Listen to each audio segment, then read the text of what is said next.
Dietary strategies for the treatment of lead toxicity are often based on rodent studies. However, for tofu at least, there was a population study of people showing lower lead levels in men and women who ate more tofu. They controlled for a whole bunch of factors, so it's not like tofu lovers were protected just because they smoked less or ate less meat, but you can't control for everything. Ideally, what we'd have is a randomized, placebo-controlled study. Take a group of people exposed to lead, split them up into two groups, half get the food, half get some kind of identical placebo food, and see what happens. Easy to do with drugs. You can just use look-alike sugar pills as placebos. So people don't know what group they're in, but how do you make placebo food? One way to do disguised food interventions is to use foods that are so potent they can be stuffed in a pill, like garlic.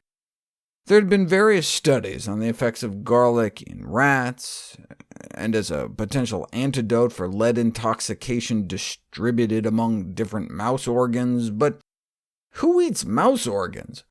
This animal study had some direct human relevance, though, the effect of garlic on lead contents in chicken tissues. To explore the possible uses of garlic to clean up lead contents in chickens, which, like all of us on planet Earth, have been exposed to lead pollution, in hopes we can minimize the hazard of lead-polluted chicken meat.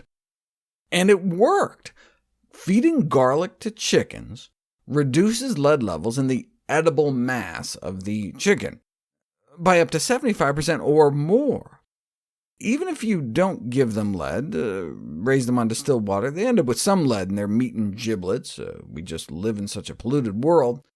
But actively feed them lead for a week and the levels get really high. But give them the same amount of lead with a little garlic added, give them some garlicky lead, and much less lead accumulates in their bodies. OK, but here's the crazy part. Same amount of lead, but this time you wait a week and then give the garlic, and it worked even better. The value of garlic in reducing lead concentrations was more pronounced when given afterwards, after the lead was stopped, after the lead had already built up in the tissues. See, we used to think that the beneficial effects of garlic against lead toxicity was primarily due to a reaction between lead and sulfur compounds in the garlic that would glom onto the lead in the intestinal tract and flush it out of the body. But what this study showed is that garlic appears to contain compounds that can actually pull lead, not just out of the intestinal contents, but out of the tissues of the body.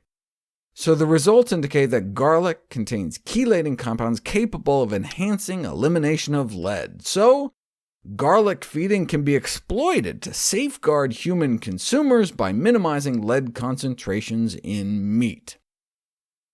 But if garlic is so effective at pulling lead out of chickens' bodies, why not exploit garlic feeding more directly by eating it ourselves? Well, there had never been a study on the ability of garlic to help lead-exposed humans until now. Actually, I'm embarrassed to say, the study was published back in 2012, but I missed it. That was when I was just setting up nutritionfacts.org, getting it up and running. Now that we have a staff and whole research team, hopefully important studies like this won't slip through the cracks in the future. But here we go, a head-to-head comparison of the therapeutic effects of garlic versus a chelation therapy drug called D-penicillamine. 117 workers exposed to lead in the car battery industry were randomly assigned into one of two groups, the drug 3 times a day, or an eighth of a teaspoon of garlic powder compressed into a tablet 3 times a day. That's about the equivalent of 2 cloves of fresh garlic a day, for a month.